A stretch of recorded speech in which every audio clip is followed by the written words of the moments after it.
शक्ति अपनाउने कुरा सम्झाउने बुझाउने वा उसलाई पनि कानुनको अधिकतम डन्डा लगाउने प्राय आउने गरेका गुनासाहरू। तर त्यसो भनिरहँदा फेरि उहाँले भने जस्तो हामी त्यति पनि उदारता खोजेका छैनौँ कि अपराध अनुसन्धानलाई नै बाधा पुग्ने गरी या अपराधलाई नै प्रमोट हुने गरी त उहाँले पनि खोजेको छैन भन्नुहुन्छ। हामीले पनि पटक पटक पाइरहेको व्यवहार के हो भने हायर ल्यान्ड अथवा हजुरको लेभलमा अफिसर लेभलमा माथि जति हुन्छ कुराहरू एक तर त्यो विषय जुन ग्राउन्ड लेभलमा हो चाहिँ पुग्दैन। ठ्याक्कै बल्छी थापेर बसे जस्तो निकै गाह्रो जहिले हामीले सुन्ने गरेको गुनासो त्यो गुनासोले के भयो त भन्दा अघि सिडु साहबले भने जस्तो कि तपाईँले एकछिनको नाफा खोज्दा देशले नोक्सानी भोगिरहेछ भनेर जसरी हामी व्यवसायीलाई भनिरहेको छौँ, व्यवसायीले कम्तीमा आफ्नो नाफा मात्रै नसोच तिमीहरू राज्यको सुरक्षासँग अथवा कानुनसँग बाँचिने काम नगर भनेर हामीले जसरी व्यवसायीलाई भनिरहेको छौँ, त्यस्तै सुरक्षाकर्मीहरूले सुरक्षा निकायका प्रतिनिधिहरूले आफ्नो व्यक्तिगत व्यवहारका कारणले यदि देशलाई हानि हुन्छ भने त्यो त सच्याउनु पर्ने होला। हामीले कसरी काम गरिरहेछौँ या हामीले कसरी त्यो डेलिभर गर्न नसक्या हो तलसम्म अथवा हाम्रो बुझाइ बाहिरको बुझाइ परको कहीँ न कहीँ त ल्याकिङ छ। सरको भनाइ कि अहिले जोडिएका विषयहरूसँग। Thank you, Zalak sir. First of all, I would like to welcome you all, our distinguished guests from India. I also wish you all for your pleasant stay in Nepal. I think this is the right platform to discuss and figure out the problem and find the solution. नेपालीमै केही यहाँलाई असहज हुन सक्ला. It might be problem to understand you all, and I think Zalak sir will deliver my sharing to you all. यो राम्रो platform हो. यसरी हामीले डिस्कसन गऱ्यौँ भने पछाडि चाहिँ धेरै कुराहरू चाहिँ हामीलाई अब थाहा नभएका कुराहरू जुन हाम्रो तर्फबाट भइरहेको छ, धेरै इस्युजहरू आएको छ. अहिले डाक्टर साहबले पनि भन्नुभयो 40 वर्षदेखि चाहिँ हामी यही इस्यु रिपिटेडली उठाइरहेछौँ, तैपनि हामीले चाहिँ we are not finding the solution. Why? I think this is the right time. हामी अब अहिले पनि गर्न सकेनौँ भने कहिले गर्न सक्छौँ? म त्यो राइट पर्सन त यो हो जस्तो लाग्दैन म यहाँ यो सबै जवाब दिनको लागि, किनभने हामी डिफ्रेन्ट स्टेक होल्डरहरू छौँ जसको चाहिँ डिफ्रेन्ट रेस्पोन्सिबिलिटी छ. मेरो तर्फबाट अब पुलिसले जुन गर्नुपर्ने पुलिससँग रिलेटेड जति पनि इस्युजहरू उठ्या छ त्यसलाई कसरी समाधान गर्न सकिन्छ लोकल्ली. म सबै अब यो जिम्मेवारी भनौँ त यो नेपालभरिकै जिम्मेवारी लिएर म कुरा गर्न पनि सक्दिनँ. जस्तै कि चेकिङकै कुरा गर्दाखेरि यहाँ बाँकेबाट गइसके पछाडि काठमाडौँसम्म जान सक्ने टुरिस्टहरूको लागि चाहिँ विभिन्न चेक पोइन्ट्सहरू आउँछ. त्यो चाहिँ विभिन्न डिस्ट्रिक्टहरू त्यसको लागि चाहिँ रेस्पोन्सिबल छ. म बाँके डिस्ट्रिक्टको मात्रै कुरा गर्न पर्दा चाहिँ यहाँ स्टुडियो साहब पनि हुनुहुन्थ्यो, हाम्रो डिआई साहब पनि यही प्रोग्रामको लागि आउनु भएको थियो. उहाँ चाहिँ यो लुम्बिनी नै ओभरअल यो प्रोभिन्स चाहिँ हेर्नुहुन्थ्यो. उहाँले पनि धेरै कुराको जवाब दिन सक्नुहुन्थ्यो. सायद स्टुडियो साहब भएको भएदेखि हामी सबै स्टेक होल्डर जो यसमा रेस्पोन्सिबल छौँ त्यसलाई राखेर एउटा मिटिङ राखेर यो आएका इस्युजहरूलाई चाहिँ कसरी सोल्युसन गर्न सकिन्छ भनेर पनि हामी डिस्कस गर्न सक्थ्यौँ. तर पनि म चाहिँ के चाहिँ यहाँलाई कमिटमेन्ट गर्न चाहन्छु भने हाम्रो सिओ सर पनि यही हुनुहुन्छ, नाटाको सर पनि यही हुनुहुन्छ. वाइ नट आजै एउटा कुनै मिटिङ राखौँ हामी सिडिओ साहबकोलाई कल गरेर हामी जति पनि यहाँ सेक्युरिटी एजेन्सिजहरू छौँ र भन्सारको पनि यहाँ इस्यु आउला, पर्यटनको इस्यु आउला, कसरी चाहिँ यो यत्रो समस्याहरू हामीले देखिरहेछौँ यसलाई चाहिँ कसरी समाधान गर्न सकिन्छ भन्ने विषयमा तुरुन्तै एउटा चाहिँ यो मिटिङ बसेर आजै अथवा सिओ सरको टाइम छ भने नभए भोलि हामी त शनिबार भए पनि हामी काम गर्छौँ, केही छैन. अझै पनि हामी मिटिङ बसेर चाहिँ यसलाई के गरी सोल्युसन निकाल्न सकिन्छ लोकल लेभलमा हामी बाँके डिस्ट्रिक्टकैमा चाहिँ डिस्ट्रिक्ट होल्डरहरूले चाहिँ हामीले के गर्न सक्छौँ र कसरी फेसिलिटेट गर्न सक्छौँ भनेर चाहिँ एउटा मिटिङ राख्नलाई म अनुरोध पनि गर्दछु. हामीलाई थाहा छ टुरिज्मको महत्त्व कति छ भन्ने कुराको यहाँहरू सबैलाई थाहा छ र हामीलाई पनि सबैलाई थाहा छ. हामी उहाँलाई एकदमै वेलकम गर्न चाहन्छौँ. यहाँलाई कुनै पनि ह्यासल्स नहोस्, यहाँलाई चाहिँ हामी राम्रोसँग चाहिँ यहाँको चाहिँ स्टे चाहिँ सबल बनाउन सक्नु, सजिलो गर्न सक्नु, सहजीकरण गर्न सक्नु भन्ने हाम्रो ध्यान छ. हाम्रो इन्स्टिट्युसनले त्यस्तो धारणा लिएको छैन. यहाँले चाहिँ जसरी ह्यासल भइरहेको देखिरहनु भएको छ, इन्स्टिट्युसनको त्यो सङ्गठनको धारणा यो हुँदै होइन. सङ्गठनको नीति निर्देशन स्पष्ट त्यस्तो त्यो जुन अहिले चेकिङको कुरा आएको छ र यो नयाँ हाम्रो आइजी साहब अहिले दानबहादुर कार्की सरले जब यो आइजीको शपथ खाएदेखि नै पटक पटक हामीलाई चाहिँ यो विभिन्न माध्यमबाट चाहिँ भर्चुअल मिटिङहरूमा र अस्ति उहाँ चाहिँ यहाँ लुम्बिनी प्रदेशमै आएर पनि हाम्रो प्रदेश स्तरीय गोष्ठी भएको थियो। अस्ति उहाँ नेपालगञ्जमै पनि आउनु भएको थियो।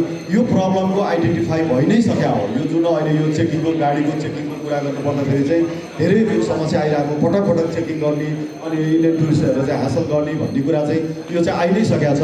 यो फिगर आउट यो समस्याको चाहिँ प्रब्लमको चाहिँ आइडेन्टिफाई भइ नै सकेको छ। यसलाई कसरी सोल्युसन गरे, यो स्थानीय तहसँग चाहिँ कसरी कार्यान्वयन गर्न सकिन्छ भन्ने कुरामा सङ्गठनको स्पष्ट निर्देशन छ। त्यो निर्देशन बमोजिम बाँके जिल्लामा चाहिँ त्यसलाई इम्प्लिमेन्ट गर्नलाई मेरो तर्फबाट हुनसक्ने यो प्रहरीको तर्फबाट जति पनि भूमिका निर्वाह गर्नुपर्ने छ त्यो भूमिका निर्वाह गर्नलाई चाहिँ म कमिटेड छु। त्यो कुरा म यहाँलाई चाहिँ विश्वास पनि दिलाउन चाहन्छु। म यो फोरमबाट यहाँलाई कमिटमेन्ट गर्न चाहन्छु। त्यसै गरी त्यो मात्रै नभएर जुन यो सेक्युरिटीको बोर्डर सेक्युरिटीको कुरा छ, बोर्डरमा जब त्यहाँ चाहिँ हामी जसरी चाहिँ बोर्डर छिचोडेर चाहिँ यो चेकिङ गरेर चाहिँ यतापट्टि आइसके पछाडि उहाँहरूले चाहिँ यहाँ चाहिँ यो नेपालमा रहँदाखेरिको चाहिँ उहाँहरूको सेक्युरिटीको चाहिँ जुन कन्सर्न छ, सेक्युरिटी इस्यु छ, त्यसलाई चाहिँ उहाँले चाहिँ कुनै पनि कामको झन्झट नहोस्, उहाँहरूको सेक्युरिटीको चाहिँ हामीले जिम्मा लिन सकौँ भन्ने खालको त्यो तर्फ पनि हामी सजग छौँ, सतर्क छौँ। यहाँको चाहिँ स्टेटलाई चाहिँ हामी एकदमै चाहिँ सुरक्षित बनाउन चाहन्छौँ। त्यो हाम्रो जिम्मेवारी हो। त्यो यहाँ नेपालीलाई मात्र, नेपालीलाई त हामी जुन गरेर बसिरहेको छौँ भने विदेशीलाई त हामी अझ बढी सजग भएर, अझ बढी सतर्क भएर, अझ बढी हामी चाहिँ होसियार हुनुपर्छ। उहाँलाई चाहिँ अझ बढी चाहिँ त्यो फिल गराउन सकिन्छ ताकि एउटा जो मान्छे यहाँ एकपटक भिजिट गर्नुहुन्छ उहाँलाई बार बार फेरि यो ठाउँमा आउने प्रेरणा मिलोस् र उहाँहरूको इन्सपिरेसन, उहाँहरूको एक्सपिरियन्सले चाहिँ अरू मान्छेहरूलाई चाहिँ आउनलाई चाहिँ अझ लालायित बनाओस् भन्ने तर्फ चाहिँ हामी सचेत छौँ। त्यसमा छौँ यो जुन ट्राफिक चेकिङ लगायतका अन्य सेक्युरिटी इस्युजहरूमा चाहिँ हामी तुरुन्त बसेर सिओ साहबसँग यो मिटिङ कल गरेर सिओ साहब हुनुभयो भने अझ बेटर भयो, हुनु भएन भने नाटक सरहरू यहाँ हुनुहुन्छ, हामी तत्कालै बसेर चाहिँ यो लोकल्ली यहाँ जुन अहिले समस्या हामीले देखिसकेका छौँ त्यसलाई कसरी समाज कति चाहिँ फिजिकल इन्फ्रास्ट्रक्चरले पनि त्यसलाई चाहिँ साथ नदिरहेको अवस्था छ। यो बोर्डरमा त्यसलाई पनि फिजिकल इन्फ्रास्ट्रक्चरलाई कसरी सुधार गर्ने, यहाँका CCTV लगायतका चाहिँ चिजहरूलाई कसरी व्यवस्थित गर्ने। अब हामी चाहिँ डिजिटल्ली जानुपर्छ। हामी चाहिँ धेरै यो ट्रेडिसनल उसमा छौँ। ट्रेडिसनल उसमा चाहिँ चेकिङको मेथड पनि हाम्रो ट्रेडिसन छ, सबै कुराहरू हाम्रो ट्रेडिसन छ। अब चाहिँ प्रविधि मैत्री बनाएर चाहिँ यो टुरिस्ट मैत्री कसरी बनाउन सकिन्छ भन्ने कुरामा चाहिँ हामी अवश्य लाग्नुपर्छ भन्दै एउटा यो भनाइ छ, there is never too late to start, this is the right time to begin भन्छ। हामी आजकैदेखि चाहिँ त्यो राम्रो कामको सुरुवात गरौँ, त्यो ढिला भएको छैन। अब गऱ्यौँ भने पनि यो सुरुवात चाहिँ राम्रै हुन्छ भन्दै यहाँ अरू इस्यु आयो भने फेरि कसैलाई समस्या नहीं। धन्यवाद केसी साहब। शायद जो बॉर्डर पे है आप लोग तो सभी समझ ही गए होंगे, ये राइट टाइम है जो हम लोग जिस इश्यू से बात कर रहे हैं उस इश्यू से जोड़कर एक अच्छी डिसीजन होने जा रहे हैं। एक राउंड टेबल मीटिंग की भी उन्होंने प्रपोज किया कि जो भी इशू आए हैं वो इशू को आज ही से समाधान करें। ये लोग आपको झंझट देने की, आपको तकलीफ देने की बात तो सोच भी नहीं सकते। ये इंस्टीट्यूशनल बात ही नहीं है, संस्था का तो ही नहीं। लेकिन कभी कभार क्या होता है, व्यक्तिगत व्यवहार होता है, जहाँ भी जो सिक्योरिटी फोर्स के लोग बैठे होंगे उनकी व्यवहार क्या हुआ, ये सब शिकायत वहाँ तक नहीं पहुँचती। तो इसको करेक्शन करने के लिए इन्होंने कहा कि अभी जो सिक्योरिटी के सरकार वाले स्टेक होल्डर जितने भी हैं उनको और आपके रिप्रेजेंटेटिव को लेकर वो बैठेंगे, एक राउंड टेबल मीटिंग की प्रपोज कर रहे हैं। हो सकता है नाटा इसकी कोऑर्डिनेट करे, श्रीराम जी शायद इस बात को अभी कहेंगे भी। तो ये बहुत अच्छी इन्होंने बात कही। खाली ये इतना टूरिज्म फ्रेंडली इन्वायरमेंट की बात कर रहे हैं कि आपको यहाँ कैसे लाएं, आपको यहाँ कैसे सिक्योर रखें, सुरक्षित आप कैसे हो और यहाँ से जाने के बाद खुश कैसे रहें कि हाँ बार बार नेपाल आने की मन करे। तो ये शायद ही सिक्योरिटी के लोग बहुत कम करते हैं, लेकिन उम्मीद ये हुई कि आज इन्होंने बहुत अच्छी बात कही है। ये उम्मीद को खरे उतरे उनकी सिक्योरिटी फोर्स को हमको बहुत बहुत धन्यवाद तपाईँलाई यो महत्त्वपूर्ण। इसमें अरू कुनै सेक्युरिटीसँग जोडिएर कुनै कोई और बात हो तो कह सकते हैं, कोई और है तो ऐसे, और नहीं तो हम लोग इसको क्लोज करने जा रहे हैं। पछाडि एउटा माइक दिनुहोस् त। हेलो वोलेन्टियर, समस्याएं क्या है ये तो आपको पता होगी, आपको खुद पता है समस्याएं क्या है, लेकिन उसका समाधान जो है ये भी बताना ये भी बहुत जरूरी है। क्या कुछ ऐसा नहीं हो सकता कि दोनों देशों के बीच में पूरी काउंसिल का गठन किया जाए? अगर हो सकता है कि आप लोग प्रयास करें दोनों देशों की पूरी काउंसिल का गठन किया जाए तो उससे बहुत सारी चीजें निकलकर सामने आए। तो अगर जितनी टूरिज्म की जरूरत आपको है उतनी टूरिज्म की जरूरत भारत को। तो इसलिए मेरा मानना है कि एक काउंसिल का गठन करना चाहिए, जिससे जो है ये जो फैक्टर ऑफ इमिग्रेशन और ये आंसर ये सब कुछ होते हैं एक साथ समस्या का समाधान हो। टेरिटोरी की सोल्यूशन के लिए तो कुछ एसपी साहब ने प्रपोज किया हुआ है। जहाँ तक केस की बात है और ओवरऑल बॉर्डर की बात है वो सीओ साहब है। अब सुरक्षासँग जोडिएका कुराहरूले करिब करिब सबै आयो। थप कुराहरू केही भयो भने हामी पछि पनि कुरा गर्न सक्छौँ, लन्च पछि पनि कुरा गर्न सक्छौँ। हुन्छ, अरू कोही? धन्यवादलाई यो कन्क्लेभलाई क्लोज गर्नुतिर जान्छु। श्रीरामजी केही छन् तपाईँले आएका कुराहरूलाई एडजस्ट गर्नुपर्ने भने प्लिज एकदम संक्षेपमा 1-1.5 मिनट। धन्यवाद। हम लोगों को मालूम था कि ये समस्याएं हैं। हम लोग राजेश सर से और दोस्तों से बात किया, जो बॉर्डर इशू है, मैरिज डेस्टिनेशन वेडिंग प्लान की बात हो है, और अभी काउंसिल की बात आ गई वो है। इसको देखकर ही ये आज का कार्यक्रम का आयोजन का प्रस्ताव नाटा बाग के थ्रू किया गया है। जितने भी समस्याएं हैं ये तो शुरुआत है, हम डिस्कशन के मार्फत इसको समाधान चाहते हैं। आज गवर्नमेंट अथॉरिटी को इसीलिए बुलाया गया है कि ये समस्या उनके कान तक पहुँचे। अभी हम लंच के बाद फिर एक राउंड टेबल का प्रयास करेंगे। जब बैठे हैं, आए हुए हैं, इतना खर्च किया गया है, तो एक सोल्यूशन जरूर निकालना चाहिए। होप है कि जितने भी भारतीय गेस्ट हैं वो राउंड टेबल में बैठे, वो एक सोल्यूशन हम लोग कंपनी में लिख कर हमारे अथॉरिटी को दें, ताकि Nepal tourism board as a bridge अपना हमारा गवर्नमेंट को बताए। इसका सोल्यूशन हम लोग इसी कॉन्फ्रेंस में, इसी कॉन्क्लेव में ढूंढेंगे और आगे भी ऐसा कॉन्फ्रेंस होता रहेगा।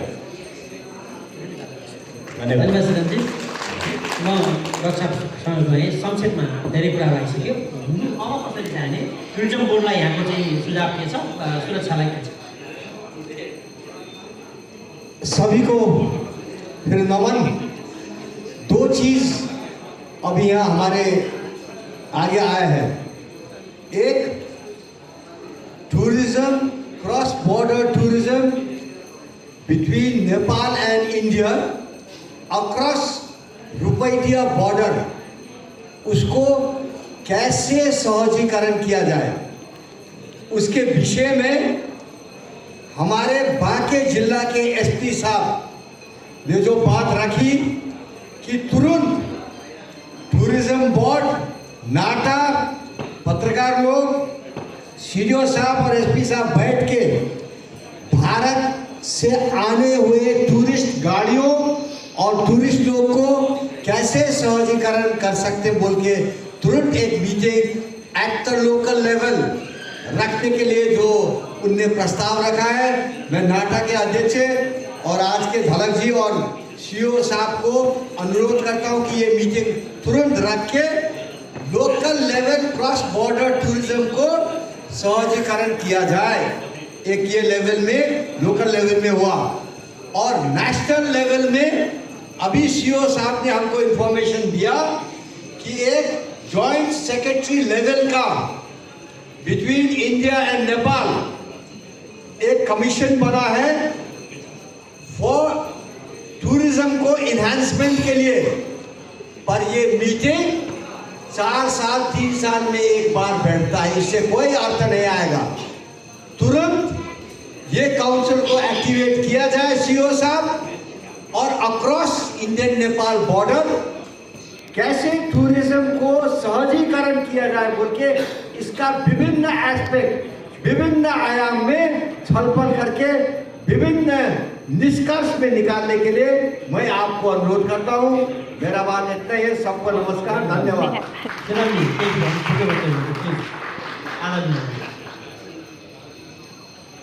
जब हम लोग बैठे हुए हैं नेपालगंज दिल्ली उड़ान और दिल्ली नेपालगंज उड़ान की बात हो रही है, इसमें बहुत ही संभावना है। यहाँ के स्टेक होल्डर ने काठमांडू जाके हमारे गवर्नमेंट को रिक्वेस्ट किया था कि ये प्रस्ताव भारत गवर्नमेंट को पहुँचाया जाए।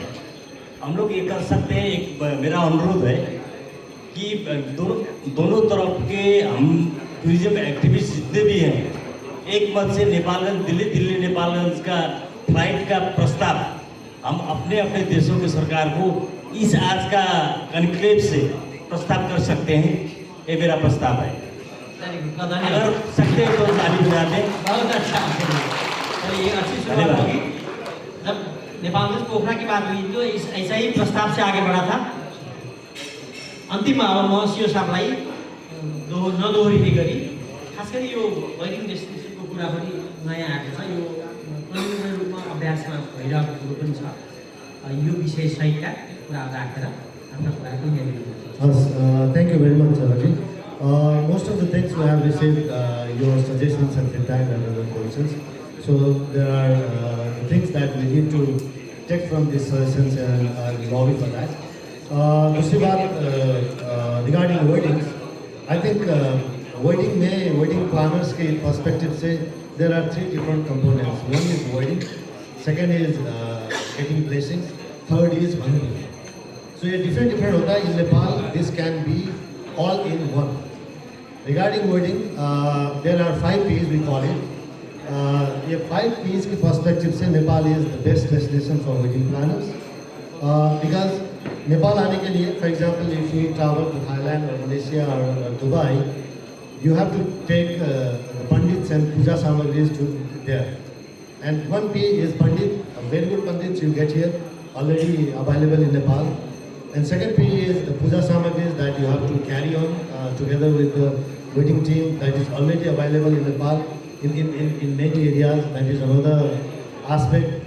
And the third P is the party after wedding is also very, very affordable with very good service. And the number of participants that you can carry in an affordable price, so that the profit margin is also very good organizing wedding event in Nepal. And similarly, the payment mode is also being very easy now with digital platforms. There are more coming up. It is in the process. I think within 2 to 3 months of time, there are a few new mechanisms are also going on. Legal barrier ले समस्या बनायो भन्ने भएको छ, जुन culture Legal solution, तर अरू use पनि सकेन. हामीले कस्टमरले only will talk about what is not there. Even in some aspects, we have no idea that what is already there. So we have to build on what the things are there. And regarding the second thing after wedding is blessings. There are so many holy sites that you also immediately after wedding you can go to the many temples, blessings, and that there. And then for honeymoon there are so many good luxury hotels, recreational activities. So all 3 components can be in one destination. Probably that's why Nepal is one of the best wedding destination. And regarding other issues that we have incorporated, as suggested by our leader, Dr. Dhawan, we are going to request government to reactivate that joint working group that is already in the structure between Nepal and India, where the government officials together with the private industry is there. We will lobby for that as well. Thank you very much. Let's connect more. There are so many good business opportunities and things need to be done better. We'll continue to act on. Thank you. धन्यवाद। यो उहाँको महत्त्वपूर्ण जानकारीपछि यो मञ्चमा सहभागी तपाईहरुलाई हार्दिक धन्यवाद दिँदै अब हम लोग लंच में जाएंगे। लंच के बाद में वो मीटिंग और बाकी वीडियो सेशन है, सफारी है, कल्चरल प्रोग्राम है, बहुत काफ़ी इन्वायरमेंट रहेगी, टूरिज्म फ्रेंडली इन्वायरमेंट बनेगी। और बाकी हम लोग आपके साथ तो है ही।